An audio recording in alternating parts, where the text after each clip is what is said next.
Well, hello and welcome to this Pax Christi Scotland podcast for January 2025.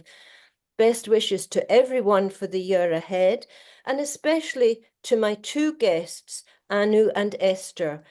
I'm Marian Pallister, Chair of Pax Christi Scotland, and I'm going to ask Anu and Esther to introduce themselves. Over to you, girls. Anu, you go first. Hello, everyone. On the Pax Christi Scotland podcast, I'm Anupama Ranawana, and I am a postdoctoral research fellow at the University of Durham, but I live in Kirkcaldy, so I'm always very happy to be engaged with and working with Pax Christi Scotland. It's good to be here. Thank you. And hello from me. Thank you very much for inviting us, Marian, and hello to everybody at Pax Christi Scotland. I'm Esther McIntosh. I'm a professor of feminist theology and ethics and the director of the Centre for Religion in Society at York St John University. Thank you so much. You have recently together produced what I think is a very powerful paper entitled Silence is Complicity, Theological Failure in the Face of Genocide. The title indicates that although Esther is a professor of feminist theology and ethics, you have some very critical things to say about some theologians.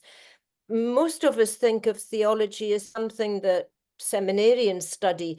So can I start by asking you to explain in layman's terms what you two mean by theology and who you think of as theologians?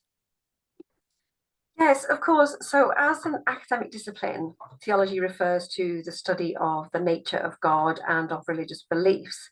So this would primarily refer to people taking degrees in theology, which includes clergy, lay people, but also students who are agnostic or even atheist. And in some of my other work, I've written about theology that takes place outside of the academy and outside of the church, challenging how we think of and speak of God. So, for example, during the Black Lives Matter protests, the slogan, "I met God, she's black," was popularized on T-shirts by a young American, Dylan Chenfeld, who described himself as a Jewish atheist. Right, interesting. Anu, what's your concept? Thank you. I think that Esther points us to, the broad sweep of what a theologian could be. And it certainly does indicate people who are taking that degree in theology. It does indicate clergy working towards ordination. But I do think that anyone who is reflecting and thinking not only about the nature of God, but the nature of God and society, is doing what I would say is theological work. How are we reflecting and analyzing in society? So I would say that, and I agree with Esther here, is that we can have a very broad definition of it, and perhaps we can think of a formal and an informal sort of category, although I'm not a fan of binaries myself. But that's perhaps where we are. Thank you. Okay, now your article pulls no punches and says that theological silence is complicity in injustice.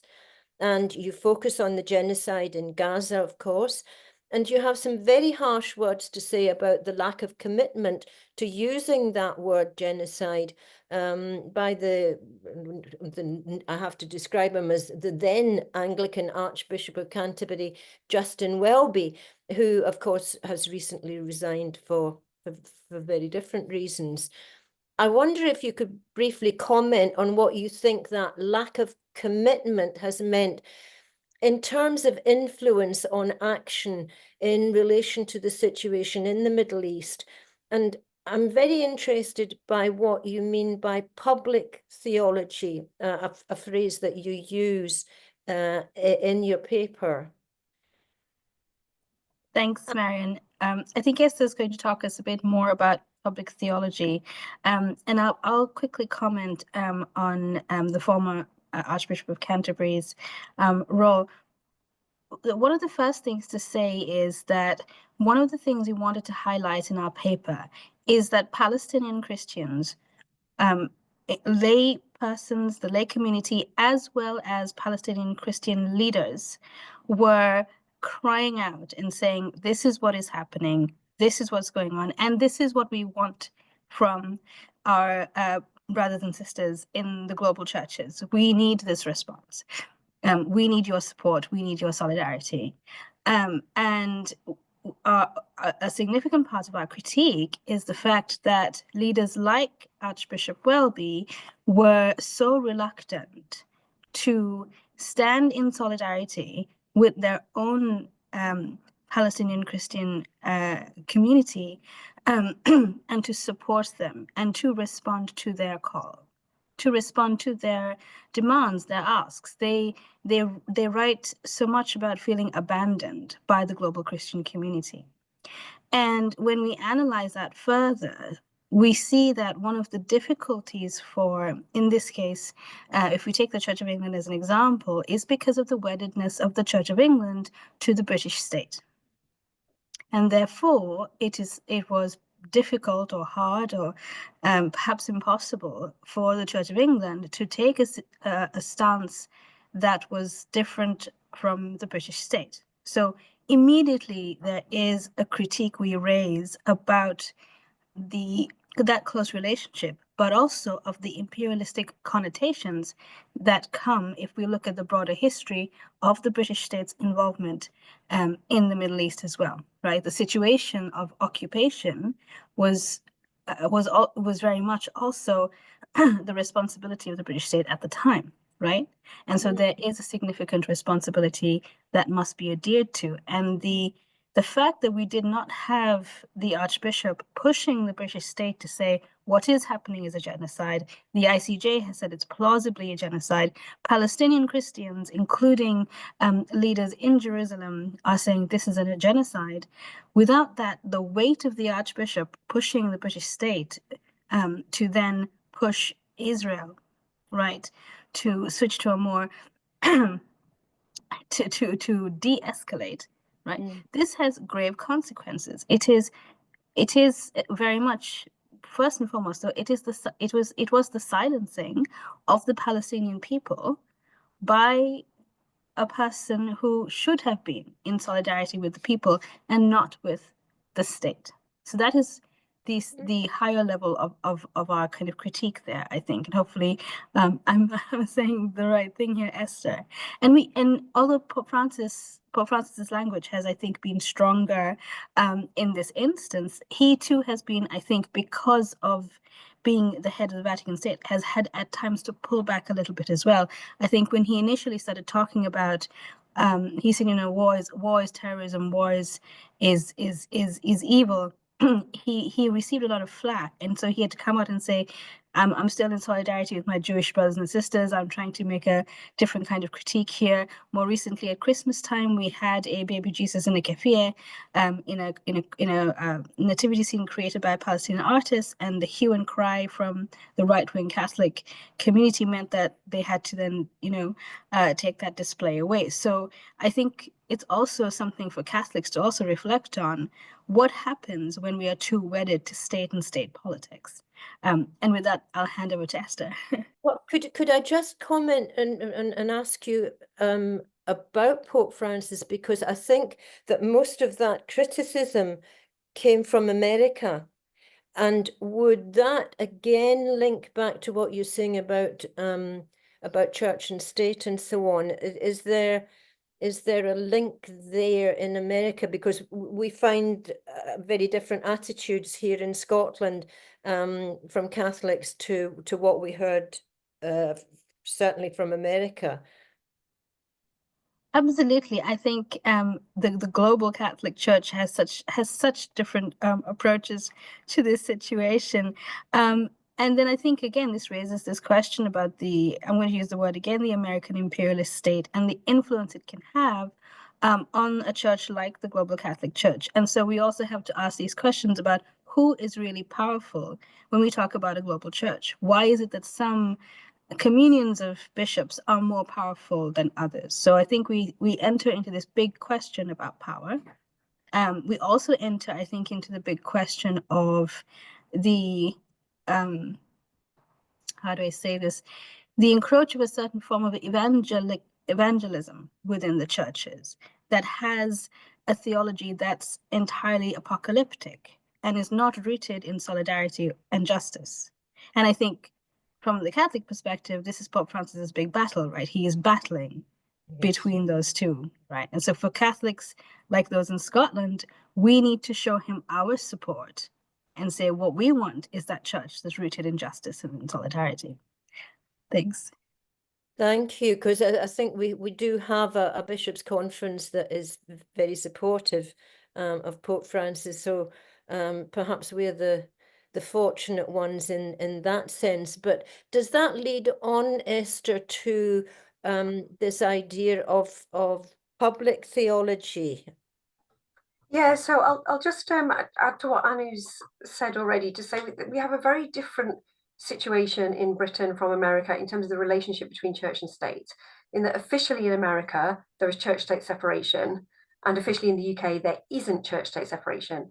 And yet in America, unless a president mentions God, they don't get elected. The evangelical church has a lot of influence there. In the UK, politicians are told, don't mention God. That's not a good thing to do if you want to get elected. So it's a very confusing situation in that respect. However, the reason we criticise Justin Welby in particular is that he is the de facto leader of the global Anglican Communion, not just the Church of England. And he has the ear of the press, and he has a seat in the House of Lords. So he is in a position of power and influence. So there have been some other Anglican bishops who have been speaking out against Israel's actions and in solidarity with the Palestinians, and have been using words like apartheid. But they don't necessarily get as much airtime. You know, Justin Welby is in a position, if he speaks, the press report his words. And so he could be speaking truth to power. And that is the role that we think religious leaders, church leaders ought to have when they're engaging with government. In terms of public theology, we should of course say that he is no longer in that position, and therefore we would hope that the next leader of the Anglican Church would be more empathetic. We wait to see what's going to happen there. It's going to be quite some time, I think, before they actually appoint another Archbishop of Canterbury, and there's already pressure on the Archbishop here in York to resign for similar reasons as Welby, but yeah, that's another issue. So in terms of public theology, more specifically, public theology emerged as a distinct area of theology round about 2007, when the International Journal of Public Theology was set up and the Global Network for Public Theology was founded. Public theology has much older roots than this, but it's emerged as a distinct area of scholarship around that time. And in essence, it proactively engages theology with contemporary issues of local and global, what they often call glocal, importance. And it does this in dialogue with other disciplines, so such as politics, economics, law, environmental studies, and also with public policy practitioners.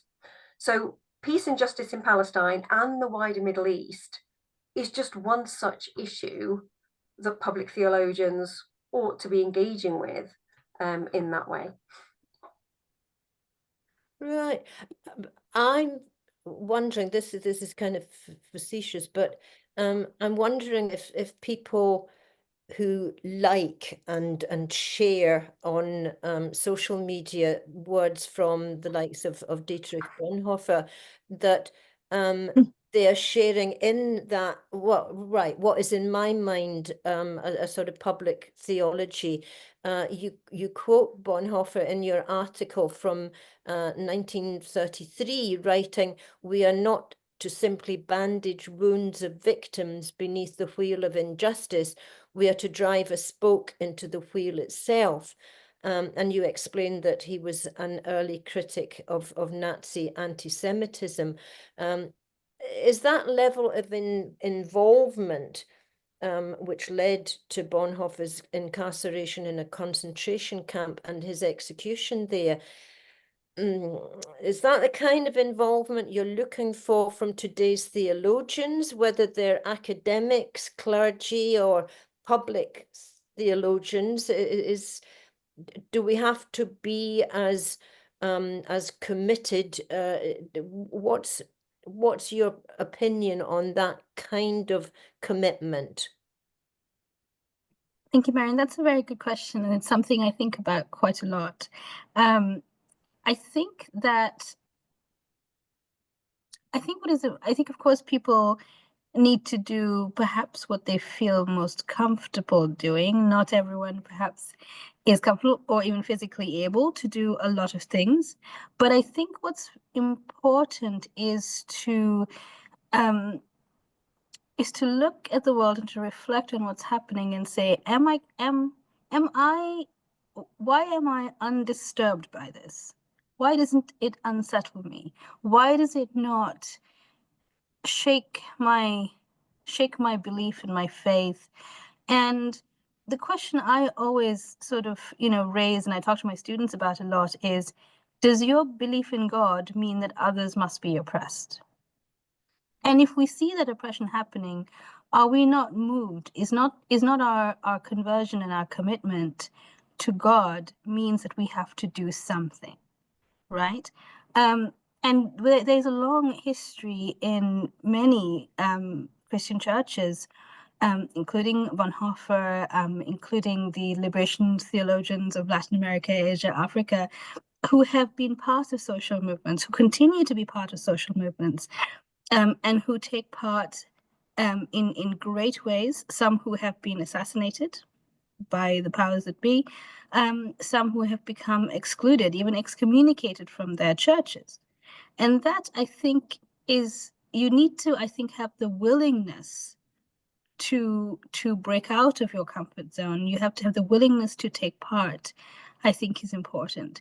And then to find the ways in which you can push forward. So it could be something like writing a letter or a petition. It could be joining in a march. And particularly, I think, if you are a theologian, if you are a church leader, your name and your situation has weight, right? If someone like Professor Esther McIntosh puts her name on something, it can encourage others who might feel more vulnerable in their churches to step out, and then we create a critical mass.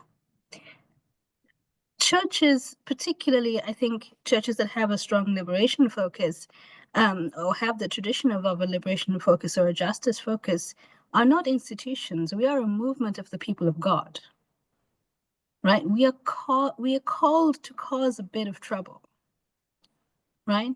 So let's cause some trouble. Let's be a bit brave, but we can be brave together as a cohesive whole. And then, we can move towards the dismantling of the concretized spaces of power that Esther and I have been talking about so far. I think that's really what I would say, is that perhaps you start small, but it's also about building that bigger movement together.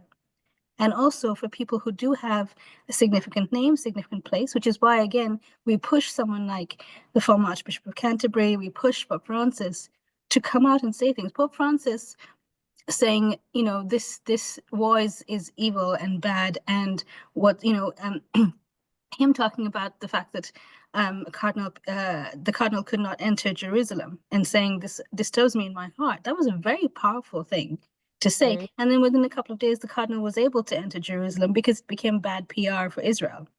That's really, really important. So we should be committing ourselves to that good trouble. And we do desperately need our leaders. We do need that kind of, those bigger names to be pushing that forward. And frankly, I think this is, of course, my personal thing. When I go to Mass and I don't hear the priest giving a sermon that's relevant to the social context, I'll go afterwards and say, why are you not doing that? And become a bit of a thorn in his side. So I encourage you also to become a thorn in your priest's side. Thank you.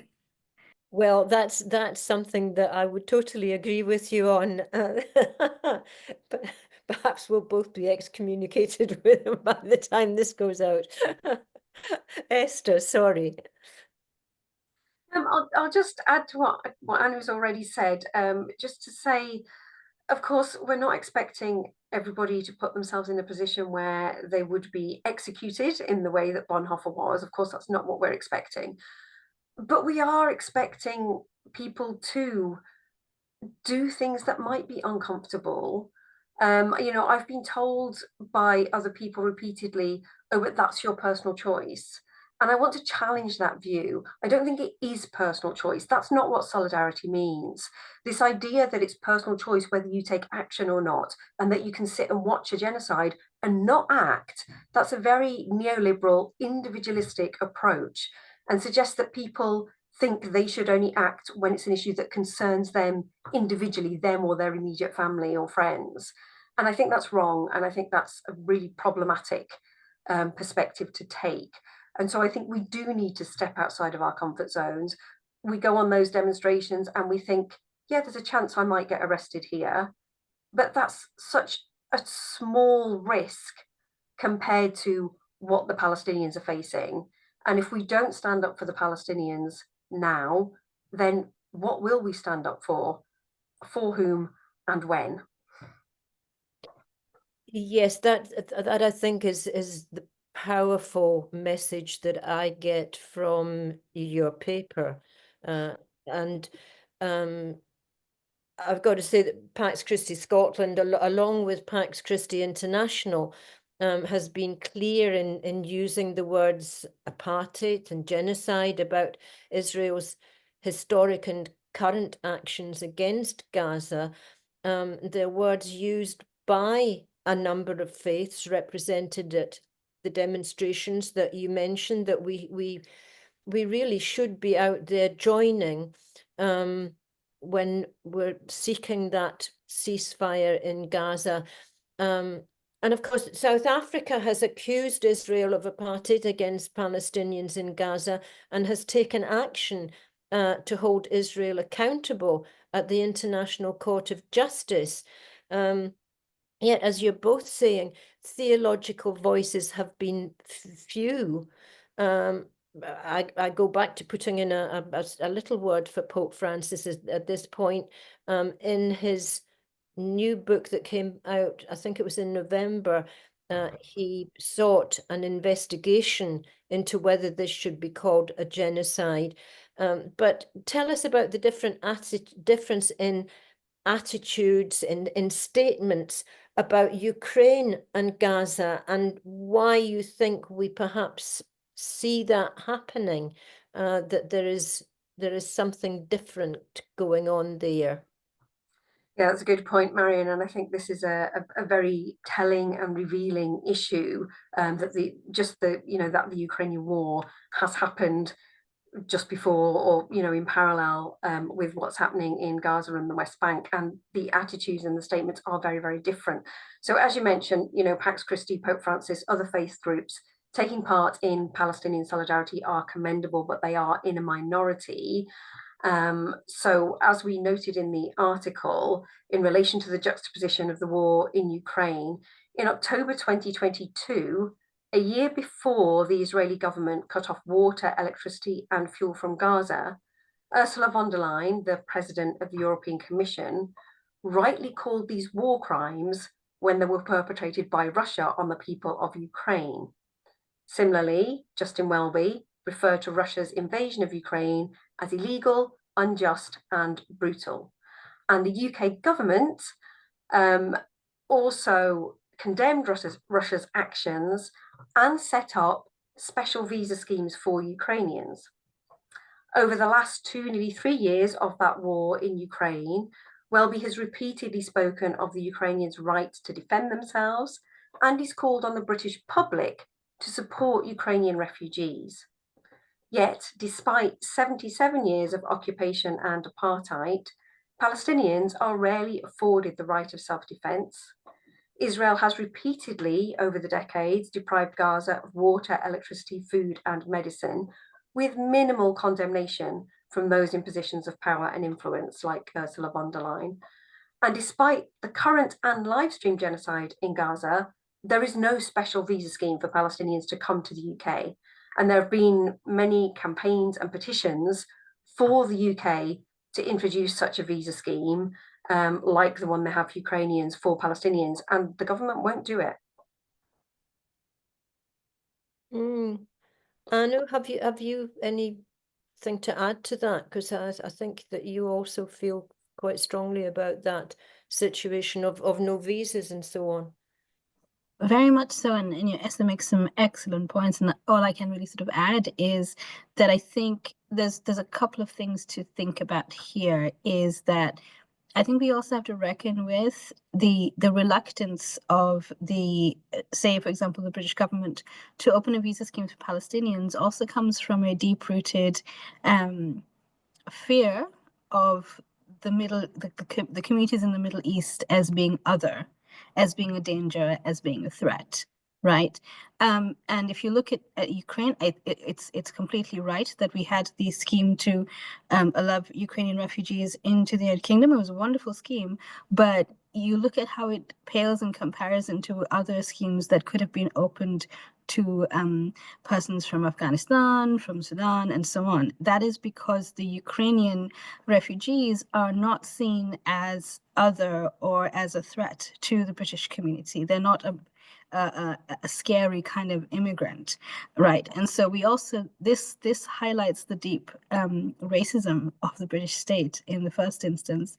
It is also part of a long and historic understanding of the Middle East, that we are still very much within the grip of that colonial logic, right? Of who can be civilized and who can't be civilized. So I think these are long-held problematic things that we need to get over. And it is also why the ability for not only for churches and theologians, but also universities to release immediate statements in solidarity with Ukraine and not with Palestine also comes from that space. Like, it's acceptable to be in solidarity with Ukraine, to hold vigils and so on. But for example, universities that like the previous university I was at, St. Andrews, it took a lot of work to get some kind of solidarity with Palestine from the senior management. And even then it was quite lukewarm. And when the rector of St. Andrews put out a very balanced statement, which she wrote in consultation with a group of students, she then ran into trouble with the senior management of that university. And this is all very public information that's out there, to the point at which she had to undergo a formal review, and she wasn't even allowed to attend graduations because she happened to speak in solidarity with Palestine. And one of the reasons why she did this is because Palestinian students at St. Andrews went to her and said, we're not getting any support. Some of us have families who are dying in Gaza. We're so isolated. We're having a huge mental health crisis. And so she wanted to give them that support. So we really, really have to think about the human face of who is being marginalized and excluded, how vulnerable young people become, especially young people become. We also have, I think after 9/11, for example, we had the Prevent scheme that came in, which is very much in the bedrock of all institutions in this country. And if you say anything that, or you act in a way that that seems even slightly different, Prevent flags you as a threat, right? And particularly for students who are Middle Eastern, who have any kind of adjacent relationship to the Arab world, they are always in a precarious situation. And this is why, particularly if you are an academic at a university, if you are a leader of a church, you need to be, the person you must be most responsible to are the persons who are most vulnerable. And this is why I think it's so important for the family reunification schemes to help people to come together and to be safe. It's impossible to, I'm a Sri Lankan, and I grew up with a war in my country, and it's impossible to think about, what's going on if a bomb has gone off. Where you're close by to where your family is, you can't focus on anything else. So I think what is missed is the inability of, in this case, the British state to see Palestinians as human, or as worthy sentient beings of some kind. So what we have to ask this question, why are some people seen as worthy sentient beings and not others? I'll stop now because I think I could go on for a while on that. Well, I'm very glad that you have said all that you have. I found that very interesting. I was asked to speak at an event, a pro-Palestinian event in Edinburgh at the end of 24. And one of the other speakers there was a student at one of the Edinburgh universities. She was Jewish and she spoke out very powerfully for Palestine. She had done so at university, and there had been similar repercussions for her and for the staff at the university who'd supported her in relation to what she had tried to do. And there were, she'd organized demonstrations, she'd done a hunger strike, all that kind of thing. Very powerful. And there were very severe repercussions for her and for the staff. Interestingly, at that same event, one of our Pax Christi Scotland board members spoke about being influenced by the book Exodus. Well, in fact, she said it was the movie of that. I'm wondering, do you think that, and her mind had been changed, obviously, do you think there is a reluctance on the part of what I'm beginning after hearing that to call the Exodus generation to be critical of Israel, that for those who don't go back as far as I do, the 1958 novel Exodus by Leon Uris, which was turned into a movie, it's been described as the novel responsible for American support in Israel. And as I say, I know people of a certain age in Scotland also blinded to the realities of Israel's actions towards Palestinians by this very romanticized version of the creation of the State of Israel. Many of us, of course, like Rosalind at that event, had our eyes opened as the years went on. But is it possible that the 20th century history of Palestine continues to be distorted to the extent of influencing theologians, religious and political leaders, and commenting on that rather naive viewpoint? Excuse me, I wonder if Esther could talk about the open letter from Palestinian Christians to Western church leaders and theologians, especially about the complicity of those leaders and theologians. And what about the silence of the Society of the Study of Theology? I was shocked by that. We don't have too much time, but if you could cut to the chase and tell us what the Society for the Study of Theology eventually decided.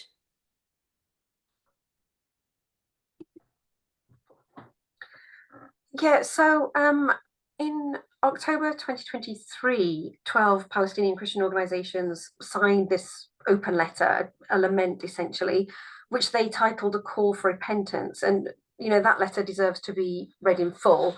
But in brief, it does call on Western theologians and church leaders to rethink their unwavering support of Israel's persecution of the Palestinian people, not just in response to the Hamas attack on Israel on the 7th of October 2023, but over the last 7 decades preceding that. And it's not the first letter that they've written. So they hold Western theologians and church leaders responsible for failing to speak out when Palestinian Christians are killed, and for allowing the Bible to be weaponized against them to justify their oppression. So to cut to the chase in terms of the Society for the Study of Theology, it is the largest and most well-known organisation for academic theologians in the UK.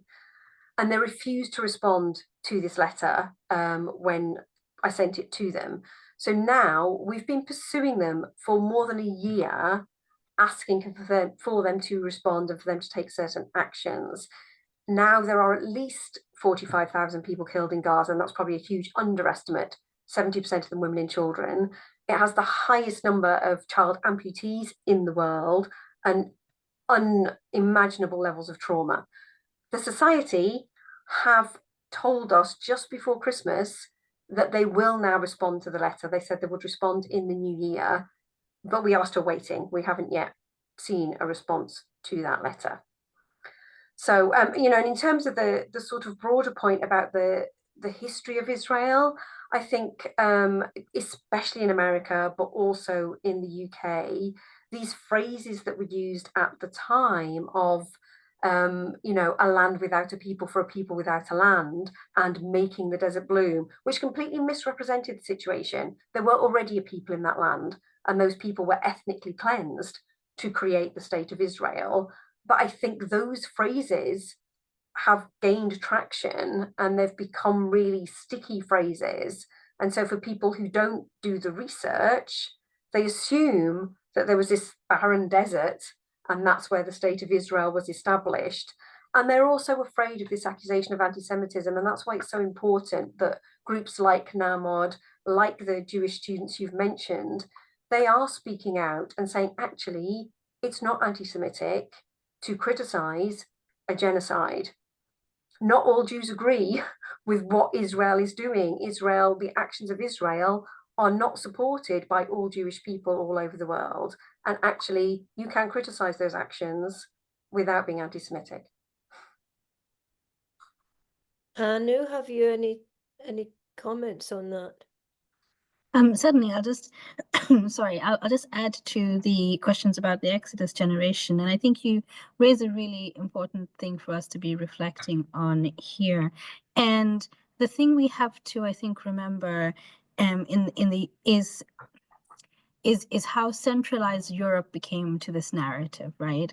And once again, when we talk about silence, we talk about it because the Palestinian people are continually silenced in this. When you romanticize the creation of Israel, it completely ignores the fact that the Palestinian community was then shunted out of their homes, forced out of their homes. They were violently ejected so that Israel could be created.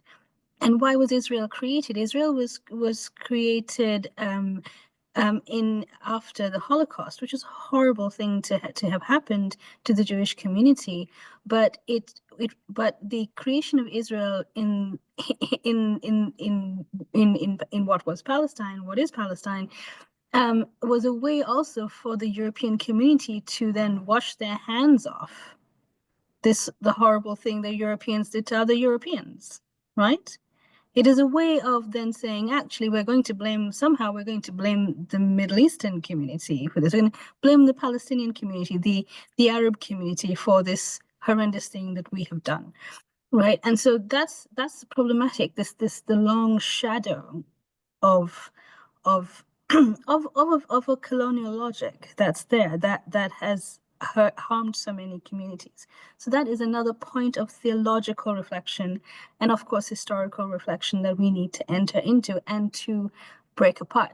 And I think to a great extent, whilst we continue to, as Esther's pointed out, we continue to have to deal with a lot of contentious and twisted narratives about what's going on.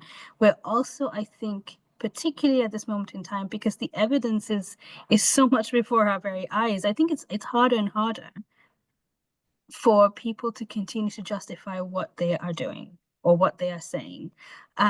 Recently, I was reading in Sojourner's magazine a really powerful, very short piece by an evangelical Christian who said, I don't think, he openly says, he's like, I really don't think I can believe in this apocalyptic theology anymore, because I'm suddenly realizing what it is doing to the Palestinian people. Of course, it's taken him his whole lifetime, but breaking away from that is a very courageous thing that they have done, and to put it out there so publicly.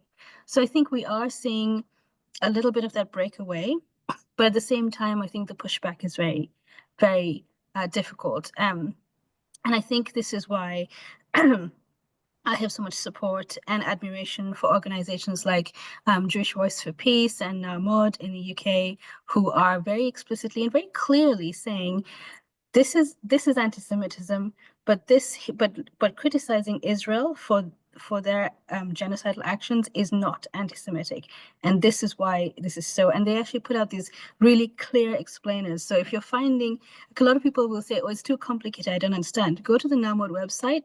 They have like a fantastic little graphic card that anyone can understand. It's in very clear and simple language, so you can take your cue from organizations like that. But also, I encourage anyone listening to the podcast, if you haven't, please do engage with Palestinian liberation theologians like Naim Atik and Munta Isaac, who have been, they have been deconstructing the Bible. They have been talking from their very grassrooted lived experience about what liberation struggle is and what it means, and how we can take that further forward as well. And they do these amazing pieces of work on kind of demythologizing that romantic vision that you talked about as well. So please, I do encourage, if you are struggling to kind of understand all of it, go and read these people, engage with them, and you'll see that it's not complex. It's actually very simple. Thank you. Well, I hope that you would give me some links that people can follow through, that we can put on our website. And I would encourage everyone to read the whole of your paper, and we'll put a link to that on the Pax Christi Scotland website.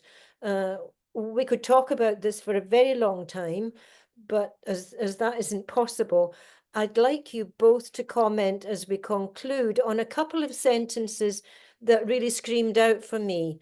I hope that Pax Christi Scotland will be able to answer future generations by saying that we at least tried to bring about an end to the genocide, at least raised our collective voice. Because in the article you say,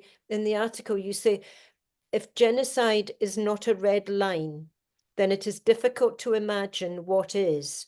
In years to come, when children and grandchildren ask their elders, "What did you do during the genocide?" numerous theologians will have failed, some through outright support of Israel's actions against Palestinians, but many more through silence. What are your personal feelings about that silence of theologians, of political leaders, of individuals? Thank you, Marian. Yeah, this really gets to the heart of what's lying behind why we wrote the article at all. So thank you for your interest in it and for sharing it. And I'll start by saying that at the beginning of this genocide, before we even knew it was a genocide, so in October 2023, when we first started demonstrating, some of the response I would receive was people saying, "But it's not going to change anything. You going out on a weekly demonstration isn't going to stop it." And so I just want to make the point that that's not the point. It's not whether or not me signing a letter or me writing to an MP who sends me back a generic response is actually going to stop it. We have to stand up and be counted. And I receive contact from Palestinians regularly saying, "Thank you so much. Like, we see you and it means something." So that solidarity in itself is important. And we hope that if enough of us do stand up, it will stop it. But we can't use that as an excuse not to stand up. So frankly, I am dismayed by the silence of so many, especially those who claim to care about social justice. At the weekly marches in my town, I'm impressed by the commitment and the energy of people who do come along week after week, whatever the weather, especially those with mobility issues and with small children in tow. But it is still a tiny proportion of the population, of political leaders and theologians. And I understand there are many material consequences to speaking out, and many people are on precarious work contracts, and that concerns them. But our government is complicit in this genocide. It is sending arms to Israel. And we have a duty as citizens, as human beings of any and all faiths, to stand up for the human rights of Palestinians. Anu? Thank you, Marian. When you asked me, what are your personal feelings? My personal feelings are one of deep rage.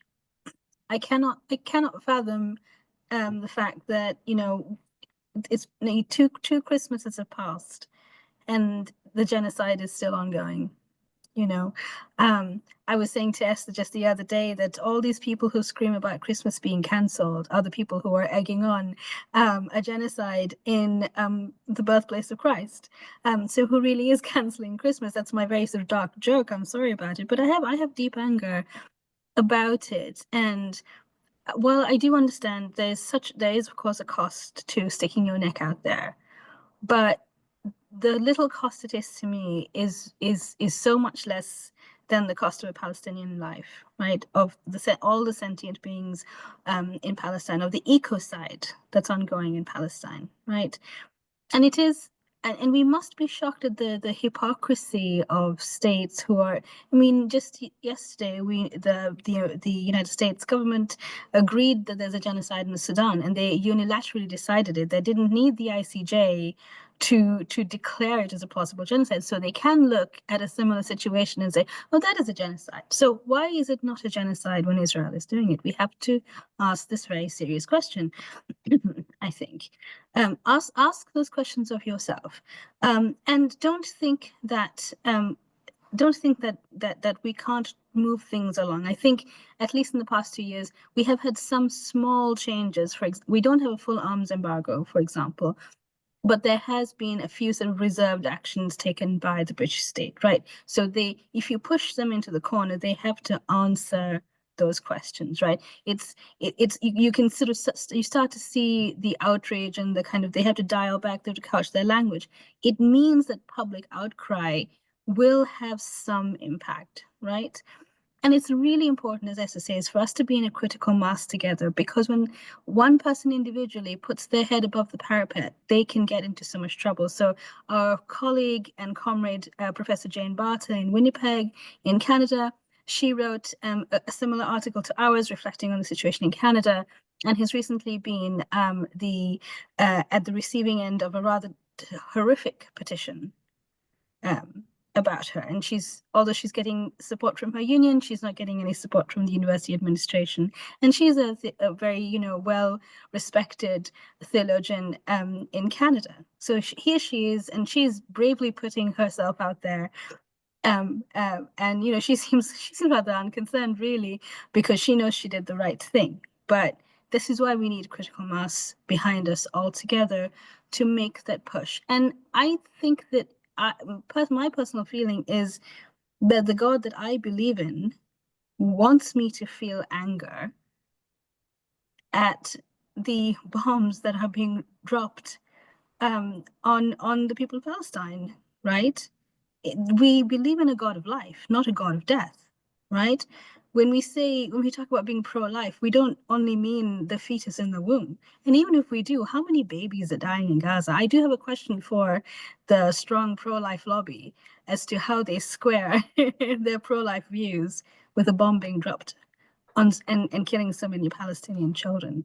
So yeah, my feelings are ones of rage, and I encourage Christians and people of all faiths to examine their consciousness and to step out into the streets in whatever way you are able. Come together as a group of friends and do what you can do. Find the person with the most power in your local setting and put as much pressure as you can on them. Thank you. Thank you. Thank you both for your time. Thank you for the paper, which is so powerful. You are both such powerful speakers. Esther McIntosh, Professor of Feminist Theology and Ethics and Director of the Centre for Religion in Society at York St John University, and Anupama Ranawana, Research Specialist at Christian Aid and Associate Tutor at the Queen's Foundation, Birmingham. Goodness, it's been a conversation to challenge us all.